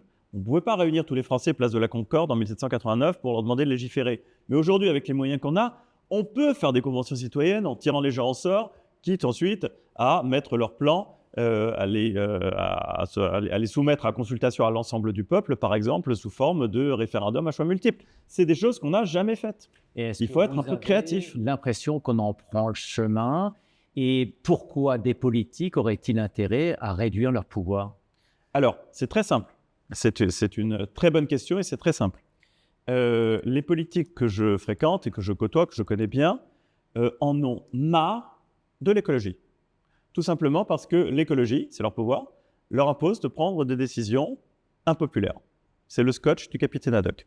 Et dans une dernière loi dont je me suis occupé, qui était une loi d'accélération des énergies renouvelables, on a donné aux maires un pouvoir de déterminer les zones dans lesquelles ils pouvaient implanter des éoliennes. C'est horrible pour un maire. Vous vous rendez compte? Oui. Ça veut dire que vous allez satisfaire les uns et offusquer au plus haut point les autres. Oui. C'est pour... Alors, au moment où j'ai écrit mon livre, je pensais que c'était l'activisme vert, donc la pression par le bas, qui conduirait à une démocratie directe verte. Aujourd'hui, je pense que ça peut venir des élus, à condition qu'ils aient que l'idée, c'est pour ça que moi je prêche mon idée, quoi. Mais je pense que ça peut être du gagnant-gagnant et que les élus peuvent véritablement, pour un certain nombre de sujets hyper impopulaires, injecter de la démocratie directe pour s'en débarrasser tout simplement. Et ça leur permettra, ou leur permettrait de se recentrer sur ce qui est vraiment agréable et sympa. D'accord. Voilà, et qu'ils savent très bien faire. D'accord. Donc moi, j'y crois beaucoup. Et juste pour terminer ce chapitre sur les démocraties et pour revenir sur le mot dictature, vous expliquez que les dictatures passées, par exemple, n'ont jamais fait la preuve d'abord qu'elles étaient économiquement viables et même viables d'une manière générale, et ensuite qu'elles n'ont jamais non plus prouvé qu'elles étaient écologiquement meilleures que, par exemple, nos systèmes démocratiques. Et ensuite, on parlera autre chose du capitalisme et du productivisme, etc. Mais juste pour terminer sur le point de la dictature. Alors, sur le point de la dictature, ça me permet de répondre à une question que vous m'aviez posée au tout début, à laquelle je n'ai pas répondu. Qu'est-ce que ça veut dire? Faut-il une dictature verte? Je me suis amusé à raisonner par l'absurde en me demandant sérieusement si ça ne serait pas une solution, puisque je découvre que la démocratie représentative n'est pas adaptée. Ce n'est pas une question si légitime que ça, finalement. Intellectuellement, elle ne l'est pas. Si la démocratie représentative est inadaptée, il faut trouver autre chose. Moi, je vous ai donné ma solution, c'est la démocratie directe. Mais avant d'arriver à la démocratie directe, on peut se demander si effectivement la dictature ne serait pas une solution. Et c'est cette question provocatrice à laquelle j'ai essayé sérieusement de répondre. Bon. Alors pour y répondre, il faut d'abord se demander ce qu'est une dictature. Une dictature, c'est deux choses. C'est d'abord une suspension de l'état de droit, c'est-à-dire les droits et les libertés, quick, c'est fini, et un système de surveillance et de sanctions autoritaires. Est-ce que la transition environnementale nécessite une suspension de l'état de droit? La réponse sans ambiguïté est non. Parce que la transition environnementale ne touche qu'un petit nombre de droits et de libertés. On peut les lister. Il y a par exemple le droit de propriété. Quand vous avez des mesures sur le DPE, le DPE, ça veut dire le diagnostic de performance énergétique pour les bâtiments. Quand vous avez un DPE mauvais, c'est-à-dire que vous êtes propriétaire d'une passoire thermique, voilà, vous ne pouvez plus louer votre bien. Donc c'est une atteinte à votre droit de propriété. Donc c'est un exemple. Si on dit qu'il faut arrêter de prendre des moyens de transport carbonés, ça veut dire que la transition va porter atteinte à votre liberté d'aller et venir. Vous ne pouvez plus commercialiser des voitures à essence. C'est la liberté du commerce et de l'industrie et c'est la liberté d'entreprendre. Mais il n'y en a pas tant que ça. Il y a plein de libertés, droits et libertés absolument fondamentaux qui ne sont absolument pas concernés par la transition environnementale. De plus, la transition environnementale ne remet pas en cause ces droits et libertés. Elle demande qu'ils soient conciliés. Or, la conciliation des droits et des libertés, c'est ce que la démocratie fait en permanence. Il n'y a aucune liberté, aucun droit qui soit absolu. Tous sont conciliés les uns avec les autres. Pour revenir quand même sur le temps long et pour conclure sur la dictature, on a dans la dictature des chefs d'État qui restent longtemps au pouvoir et qui pourraient imaginer des plans longs. Par exemple, Xi Jinping, il est au pouvoir depuis 13 ans. Alors, j'ai répondu à la première partie de la dictature, qui est la suspension de l'état de droit. L'autre intérêt de la dictature, c'est d'avoir un système autoritaire, un système de surveillance et de sanctions. Et c'est là que j'en arrive à une méta-analyse de chercheurs qui s'appellent Rizzo et Scali, qui ont montré que les dictatures sous-performent. On pourrait penser que le point sur la table, l'autoritarisme, la peur, la police, performent. Ça n'est pas le cas. C'est sous-performé. Et on en a un exemple grandeur nature avec la politique zéro Covid de la Chine.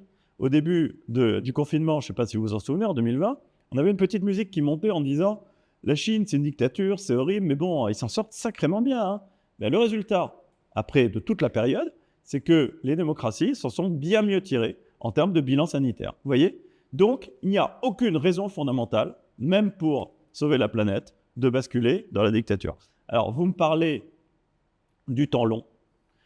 Le temps long, c'est un véritable sujet. C'est une véritable question auquel les démocraties se heurtent depuis toujours. Vous avez même toute une école économique qui est fondée sur ce hiatus entre le temps court démocratique et la nécessité de prendre des mesures dans un certain nombre de domaines qui s'inscrivent dans le temps long. Temps long, c'est ce qu'on appelle l'école des choix publics, qui vous dit qu'en fait, les choix publics sont sous-optimaux, je sais pas comment on dit, d'un point de vue économique, parce que la démocratie est court-termiste. Et vous avez des solutions techniques qui permettent de faire face à ça. C'est pour ça, par exemple, que les banques centrales ont été rendues indépendantes. C'est pour éviter que la démocratie ne porte une atteinte trop lourde à l'appareil économique en prenant des décisions d'opportunité politique. Donc, vous avez des solutions qui sont des solutions, en fait, de technocratisation. Moi, je suis un partisan de ces solutions de technocratisation, d'hyper-démocratisation avec la démocratie directe et de technocratisation aussi de la question environnementale pour sortir de cette aporie de la démocratie actuelle. Alors maintenant, on va parler aussi, quand on a discuté de la démocratie du capitalisme, on va parler du capitalisme que l'on accuse aujourd'hui d'avoir alimenté ce système dont vous parliez tout à l'heure, des verrous, etc. Et on a cette autre musique, à l'inverse, qui est la musique de la décroissance, qu'on entend beaucoup, et qui suggère que ce n'est que grâce à la décroissance qu'on parviendra à limiter cette élévation des températures. Ouais. Qu'est-ce que vous en pensez ? Moi, c'est très simple. Je vais vous dire de but en blanc, je suis un très acharné opposant, et je dirais même jusqu'au boutiste opposant à toute idée de décroissance. Pour moi, la décroissance, c'est une illusion dangereuse et une arnaque, une imposture intellectuelle dans lequel, absolument, alors là, je ne mâche pas mes mots, dans lequel il ne faut absolument pas verser. Alors, si vous voulez qu'on parle de décroissance, on va partir du début. Qu'est-ce que la décroissance ? Bon. La décroissance, c'est une réduction de la taille globale de l'économie. Ça veut dire que de réduction volontaire. Donc, la décroissance donc, se distingue d'une récession, puisqu'une récession n'est pas volontaire. Il faut avoir une récession qui réduit la taille de l'économie, mais ce n'est pas de la décroissance, puisque ça n'a pas été orchestré, ça n'a pas été planifié. Ouais. Bon. Par ailleurs, quand vous avez dans l'économie très naturellement certains secteurs qui périclitent et d'autres qui montent, vous n'êtes pas en décroissance. Ce n'est pas de la décroissance. Bon. Alors, les partisans de la décroissance partent de deux mensonges qui sont liés à la notion de découplage. Je suis désolé, c'est un peu technique, mais c'est vous qui me faites parler de décroissance. Les partisans de la décroissance disent il ne peut pas y avoir de découplage écologique. Qu'est-ce que ça veut dire ? Ça veut dire que on ne peut pas séparer l'enrichissement de l'humanité, l'augmentation de la taille de l'économie et l'empreinte qu'on a sur la planète. Ça va forcément ensemble, c'est forcément couplé. Ils disent, physiquement, c'est pas possible. Donc, si on veut vraiment réduire notre empreinte environnementale, on n'a pas le choix, puisque c'est physiquement pas possible. Il faut réduire la taille de l'économie. Ça, c'est le premier mensonge, c'est l'impossible découplage économique. Second mensonge, c'est le possible découplage socio-économique. Ils nous disent parallèlement à ça, mais de toute façon, c'est pas grave si on réduit la taille de l'économie, parce qu'on peut à la fois réduire la taille de l'économie et augmenter le niveau de vie des populations. Donc, il y a un découplage écologique qui n'est pas possible et un découplage socio-économique qui est possible grâce à, vous pouvez vous en douter, une redistribution du communisme, en fait, une redistribution socialiste, communiste, massive, etc. Les deux sont faux. Les deux sont de purs mensonges.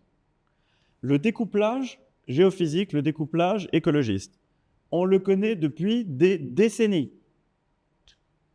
Ça s'appelle la courbe en économie, la courbe environnementale de Kuznets, qui n'est pas de Kuznets par ailleurs, mais qui montre que, avec le développement, les atteintes à l'environnement explosent, et à partir d'un certain niveau de richesse, de développement, elles ne font que diminuer. C'est la raison pour laquelle il vaut mieux boire de l'eau du robinet à Paris qu'au Caire. Vous avez, avec le développement, un découplage absolu en ce qui concerne, par exemple, la qualité de l'air, la qualité des sols, la qualité de l'eau, etc. Je vais vous faire peut-être sourire. Vous avez un découplage absolu entre la croissance du PIB mondial et l'exploitation de l'huile de baleine. On ne se sert plus d'huile de baleine qui servait à éclairer absolument partout, en plein milieu du 19e siècle. Bon, un découplage absolu. Des découplages absolus entre notre économie d'un côté et de l'autre côté, telle ou telle variable environnementale, il y en a partout. Et maintenant, et c'est ça la grande nouveauté, quand je dis il se passe quelque chose, il y a des découplages absolus entre le PIB des pays les plus développés et leurs émissions de carbone. Attention, c'est encore un peu plus technique, mais allons-y. Je parle de découplage absolu.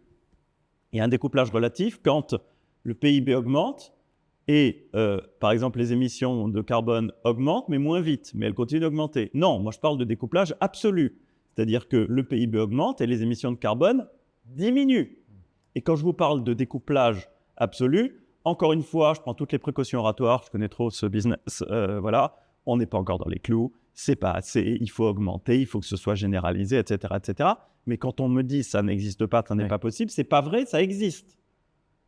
Et on peut citer des tas de découplages naturels. En fait, il n'y a aucune raison pour que nos activités économiques aillent vers toujours plus de dégradation environnementale. Au contraire, il pourrait y avoir un alignement, c'est ça toute la durabilité, entre nos activités économiques. Pour l'exemple, je ramasse le plastique dans les océans pour le recycler, faire du carburant. Je fais de la richesse et j'ai un découplage absolu entre mon activité économique, je m'enrichis, et en même temps, je sauve la planète. Bon, par ailleurs, là je prends le soi-disant découplage possible entre le niveau, la richesse globale et le niveau de vie.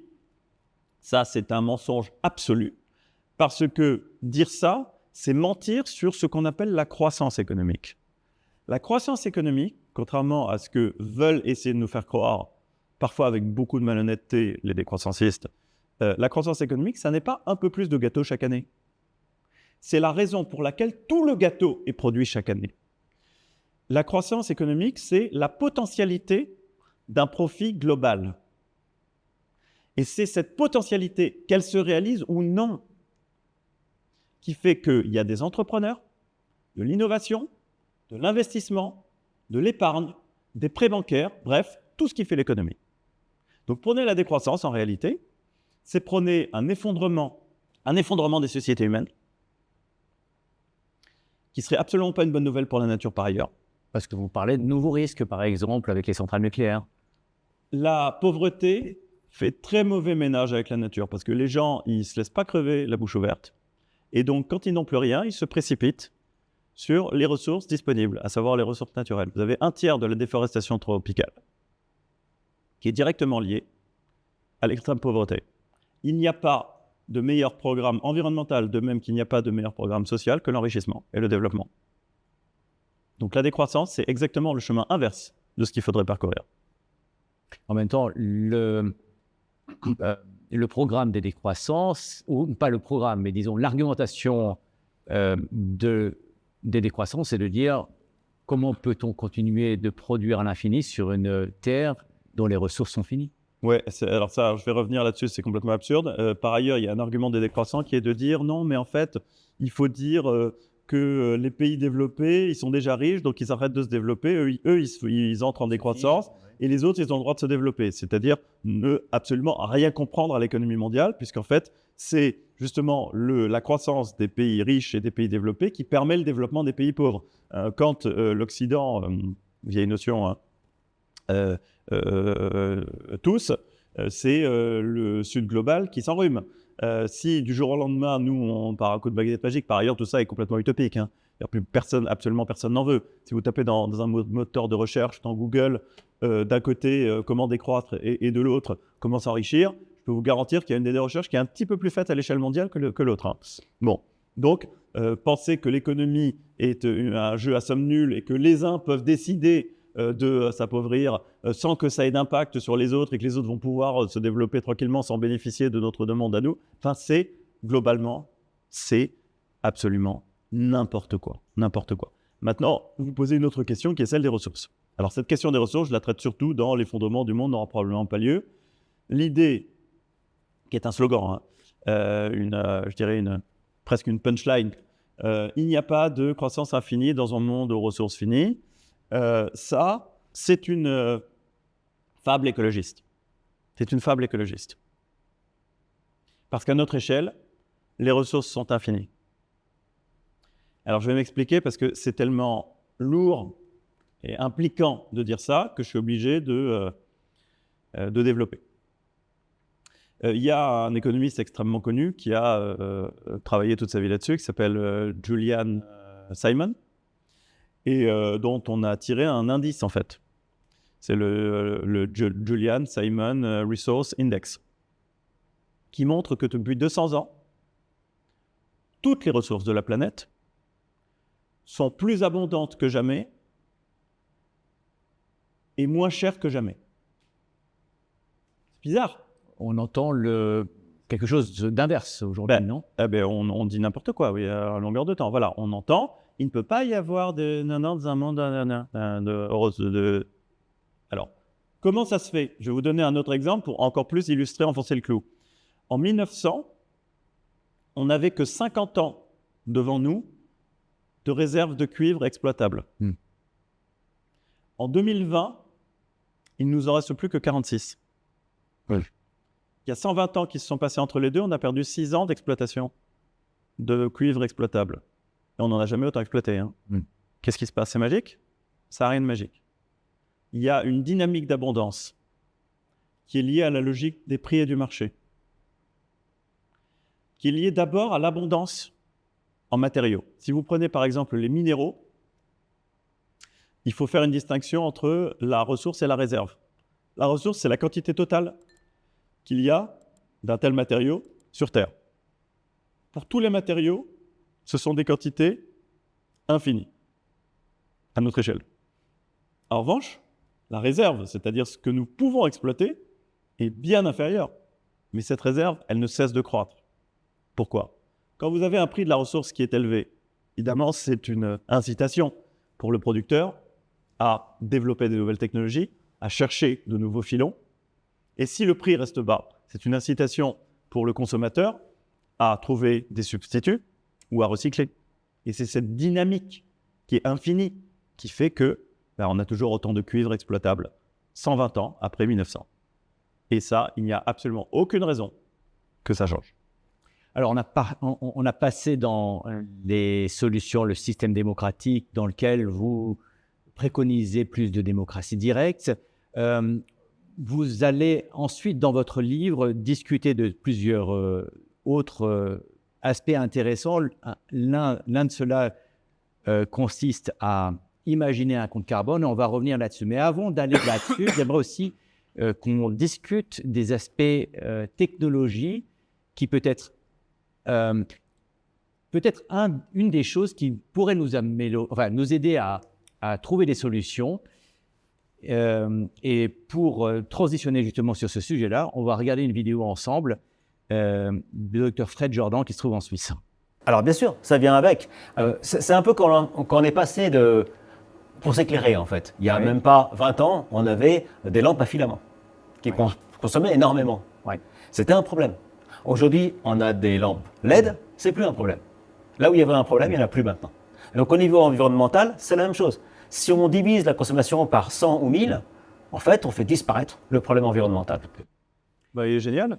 Je voudrais préciser quelque chose de très important. C'est un mot-clé, c'est un mot hyper important. Tous les gens dont vous m'avez parlé, il n'y a pas de ressources finies dans un monde infini, la décroissance, etc. Il y a une enseigne globale, c'est le malthusianisme. Le malthusianisme est dominant dans la pensée écologique théorique en France. Et c'est l'idée qu'on n'a pas assez, qu'on va manquer. Jusqu'ici, le malthusianisme a systématiquement, toujours, été tenu en échec. Et j'en reviens à citer Julian Simon, qui disait que, en fait, nous n'avons pas besoin de ressources. Nous avons besoin des services que les ressources nous rendent. Et donc, la ressource ultime, ce n'est pas le cuivre ou les terres rares ou je ne sais quoi. C'est l'esprit humain. C'est notre capacité, notre ingéniosité, notre intelligence. C'est ça notre ressource ultime.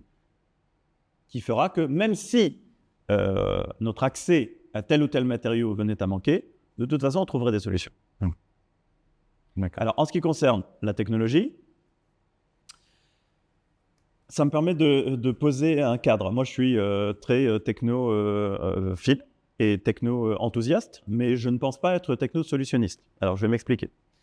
La pensée écologiste, elle se déploie entre deux extrêmes. Il y a un extrême, c'est le techno-solutionnisme, justement, c'est-à-dire penser que la technologie pourra tout faire. Je ne suis pas de cela. Je ne crois pas être de cela, même si je suis technophile et techno-enthousiaste. À l'opposé, et ça, on ne vous en parle jamais, des technosolutionnistes, il y a les socio-solutionnistes, les décroissancistes, qui pensent que c'est les comportements, ce sont les comportements, la sobriété, voilà, qui pourront tout faire. Et ça aussi, c'est extrême dans l'autre sens. Moi, je crois, j'espère, être entre les deux. J'aimerais me situer entre les deux, en disant qu'une part du chemin doit être imputable à nos comportements et une part à nos innovations. La question, c'est va être quelle part ? Oui, là, je bascule plus du côté du technosolutionnisme parce que je pense que la technologie prendra une part plus importante que nos modes de vie et nos comportements. Mais de toute façon, il faudra aussi des changements de comportement et de mode de vie. C'est-à-dire que moi, je n'exclus pas, par exemple, la sobriété du panel des mesures à prendre. Par exemple, je suis un grand partisan du système des prix. Je vous ai dit tout à l'heure que je prenais l'avion parce que c'était abordable. Moi, je serais tout à fait partisan que le kérosène soit taxé pour que les billets d'avion soient beaucoup moins chers. Et ça, c'est de la sobriété. C'est de la sobriété imposée. C'est ça, parce que vous expliquez, vous définissez un concept qui s'appelle l'effet rebond et vous dites que même si demain on parvenait à diviser les rejets de tous les problèmes qui sont liés à l'utilisation des énergies fossiles, grâce à des solutions technologiques,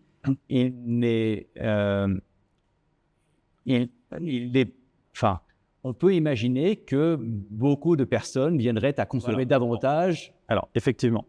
Et donc, on ne résoudrait pas le problème puisqu'on aurait une consommation en hausse. Dans les débats environnementaux, souvent, on oppose les solutions au lieu de les additionner. Par exemple, on oppose énormément efficacité et sobriété, alors qu'en fait, les deux sont parfaitement complémentaires en raison justement de ce dont vous parlez, c'est-à-dire de l'effet Jevons, du temps de celui qui l'a imaginé, l'effet rebond. Alors, l'effet rebond, c'est quoi ? C'est le fait que quand on arrive à économiser sur l'exploitation d'une énergie ou d'un matériau, on s'aperçoit que les gens consomment plus. Il y a des parce que c'est moins cher. Des exemples simples. Exemple très simple, c'est Jevons, c'est les machines à vapeur sont de moins en moins énergivores, donc sont de moins en moins gourmandes en charbon, et pourtant, on a besoin de chaque année plus de charbon. Mais il y a un exemple pour nous actuel. Ben, ça parle beaucoup, parce que pourquoi est-ce qu'on a besoin de plus de charbon alors que les machines en consomment moins? Parce qu'on va faire plus de machines, et donc on va faire plus de croissance. Voilà. Nous, par exemple, les voitures, elles sont moins consommatrices d'essence, mais on a besoin de plus en plus d'essence parce qu'on va faire plus de kilomètres, et puis parce qu'on va faire des voitures plus lourdes. Voilà. Les effets rebonds, on les trouve partout, et c'est presque réflexif, c'est-à-dire que dès qu'il y a des économies, il y a des effets rebonds. La question c'est, est-ce que l'effet rebond va effacer la totalité du gain ou seulement une partie? En général, c'est une partie seulement. C'est quand même pas satisfaisant. D'accord. Heureusement, c'est pas tout. Mais même si ça efface une partie, c'est quand même pas satisfaisant. Et donc là où j'en reviens à mon paradigme, c'est que le seul moyen d'avoir la pleine vertu de l'efficacité et donc d'une réduction d'un besoin en termes d'énergie et de matière, c'est justement de faire de la sobriété par les prix, c'est-à-dire d'imposer par les prix, par le porte-monnaie, une certaine limitation à la consommation. Voilà, c'est ça que efficacité et sobriété vont en réalité de pair et qu'il ne faut surtout pas les opposer. Et alors là, c'est une transition parfaite pour discuter du compte carbone, mais alors sans rentrer trop dans les détails, parce que c'est vraiment quelque chose qui est complexe, j'ai trouvé. Ouais. Alors bon, moi, là, on a peut-être plus le temps d'en parler, mais effectivement, j'ai plein de solutions que j'avance dans mes ouvrages. Et il y en a une qui est celle dont vous me parlez, qui est un peu mon fétiche, c'est le compte carbone. Je ne suis pas le seul, hein. Il y a plein de gens qui prônent le compte carbone. Alors, c'est quoi l'idée du compte carbone? C'est l'idée que chaque personne, chaque année, aurait un montant de carbone attribué, le même pour chaque citoyen, à pouvoir dépenser dans l'année. Dépenser comment? Tout simplement en consommant. C'est-à-dire que quand vous allez au supermarché, les produits ont un prix qui est libellé à la fois en euros et en carbone. C'est-à-dire que quand vous achetez, je sais pas, une baguette de pain, par exemple, vous dépensez X euros, 1,20 € ou 30 pour ma tradition, et je ne sais pas combien de grammes de carbone en même temps qui viennent s'imputer. Donc, les euros viennent s'imputer sur votre compte en banque et le carbone sur votre compte carbone. Donc, on a 10 000 de compte carbone au début de l'année. Par exemple. J'ai enlevé 0,50 Voilà. pour ma baguette et je n'ai plus que 9 950. Voilà. Chaque année, puisqu'on va vers la neutralité carbone, chaque année, vous commencez votre année avec un peu moins de carbone que l'année d'avant. Puisque le but, c'est de créer une pente descendante. Donc, 10 000 et de responsabiliser tout le monde. 9 000 en année 2. Oui, 9 000, c'est peut-être un peu drastique, Non, mais c'est l'idée. C'est l'idée, voilà. Là où ça devient absolument extraordinaire, le compte carbone, c'est que vous allez avoir certaines personnes qui vont pas avoir assez de carbone et qui vont devoir acheter de carbone à des gens qui auront, au contraire, eux, beaucoup économisé leur carbone en faisant très attention. C'est-à-dire qu'en fait, la mécanique du prix, et en particulier du compte carbone, responsabilise tout le monde. À la fois, c'est une incitation immédiate, directe, intelligible, perceptible presque dans sa chair, à décarboner ses habitudes et à chercher des alternatives moins carbonées, justement parce qu'on y a un intérêt. Et donc, vous pouvez imaginer que les gens les plus vertueux en termes de compte carbone fassent de leur mode de vie plus climatiquement durable une source de revenus complémentaire. Et là, ça devient absolument génial. Autre chose que permettrait le compte carbone, ça serait que, par exemple, les enfants, s'ils sont sur le compte carbone de leurs parents, à leur majorité, que tout le carbone qu'ils ont économisé sur leur propre compte carbone, qu'ils n'ont pas dépensé tout ce temps-là, soit monétisé et permette un capital de départ dans la vie. Vous voulez dire que les enfants eux-mêmes ont le même compte carbone que les adultes? Ils pourraient avoir un compte carbone, puisque c'est individuel, mais être imputés durant leur enfance et leur adolescence jusqu'à leur majorité uniquement sur le compte carbone de leurs parents, et donc plus ou moins avoir économisé du carbone tout au long de leur enfance qui serait monétisé. Ce qui leur permettrait soit capital de départ dans la vie. De faire un voyage en Australie à la majorité, soit de décider de vendre ce compte carbone pour pouvoir l'investir ailleurs. Un voyage en Australie en espérant qu'en 2050, les avions soient bas carbone. D'accord. Parce que là, c'est tautologique, sinon. D'accord. Et qui aurait besoin de plus de carbone que qu'il a sur son compte? Il faudrait faire des expérimentations pour le savoir, mais il y a des modélisations qui ont été faites et qui montrent des choses qui sont un peu contre-intuitives. Les personnes les plus riches n'auraient pas tellement besoin de leur compte carbone parce qu'elles auraient les moyens de dépenser plus pour des choses, climatiquement vertueuses. Et donc, on pourrait imaginer qu'elles n'utilisent pas leur compte carbone, voire qu'elles le monétisent. Et donc, on fasse eux aussi un complément de revenu ridicule à leur échelle. Mais voilà. À l'inverse, on peut imaginer que les personnes les plus modestes fassent extrêmement attention à leur compte carbone et donc en fassent un complément de revenu. genre un RSA carbone ou même un SMIC carbone, et que ce soit les classes moyennes qui en aient le plus besoin et achètent aux classes supérieures et aux classes inférieures des droits d'émission carbone. Ceux qui seraient les plus pauvres, donc, vendraient leur compte carbone. N'y a-t-il pas un risque, en fait, une sorte de prostitution, en fait, de vendre une ressource qui est la leur, simplement parce qu'ils n'ont pas le choix pour s'enrichir? Je comprends pas la comparaison de la prostitution. C'est une ressource personnelle. En fait, on vend... Non, c'est pas une ressource personnelle, c'est une ressource qui vous est attribuée par l'État, déjà. Donc, c'est quelque chose dont vous n'êtes au départ pas propriétaire. Et surtout, ça permet d'être récompensé pour ces actions vertueuses, en fait. Quand là, je suis... Si elle n'a pas le choix et qu'elle doit vendre uniquement son compte carbone simplement pour subsister, est-ce qu'il n'y a pas justement cette idée d'être... Alors attention, j'ai jamais dit qu'il fallait supprimer le RSA parce qu'on a créé le compte carbone. Les aides existantes existent, simplement c'est un supplément. C'est juste la philosophie, c'est de récompenser un comportement climatiquement vertueux. D'accord. Voilà. Juste une ligne vraiment sur la démographie, parce que vous nous expliquez... Mais là, attends, j'ai écrit un livre entier dessus. Mais une ligne, simplement parce que vous expliquez que si jamais on faisait un meilleur contrôle, et notamment contrôle de naissance ou bien l'éducation des filles, on parviendrait assez rapidement à réduire le total de la population et donc à avoir un impact très important sur... Alors, la démographie, c'est un énorme sujet écologique, qui était d'ailleurs à l'origine des mouvements écologistes qui craignaient la bombe démographique, l'explosion démographique dans les années 70. Aujourd'hui, la démographie, elle est totalement sortie des radars de l'écologie. Totalement. Pour moi, c'est une erreur. Parce que, évidemment, notre empreinte environnementale, elle dépend de deux facteurs. Elle dépend de notre mode de vie, notre niveau de vie et du nombre que nous sommes. C'est comme l'air d'un rectangle, c'est la largeur et la longueur. Et on ne peut pas faire fi de l'un ou de l'autre. Bon. Partant de là, qu'est-ce qu'on fait? Partant de là, moi je suis très hostile aux politiques natalistes et je pense qu'il faut les supprimer et on pourrait gagner beaucoup d'argent sur le budget, notamment pour le flécher sur la transition environnementale en supprimant toutes ces aides qui en plus sont totalement inutiles parce que la baisse de la fécondité répond à des évolutions structurelles de la société sur lesquelles on n'a absolument pas de prise. Et puis par ailleurs, dans les pays en développement, je suis très favorable à la défense des droits des femmes, en fait, droits de la planète, droits des femmes, même combat sur le plan démographique, notamment en Afrique, des femmes qui en ont marre d'être prises pour des poules pondeuses, qui aimeraient avoir accès à des moyens de contraception et à l'éducation, et pour lesquels ce n'est pas le cas. Et on sait qu'en plus, à partir du moment où vous commencez à être éduqué, il y a un effet de levier qui est considérable sur le taux de fécondité, il baisse drastiquement, et donc ça ne peut aussi qu'aider à réduire notre empreinte environnementale. On pourrait effectivement passer des heures et des heures, parce qu'il y a tellement de choses, mais le mieux, c'est de lire ce livre-là, publié chez Flammarion, « Faut-il une dictature verte ?»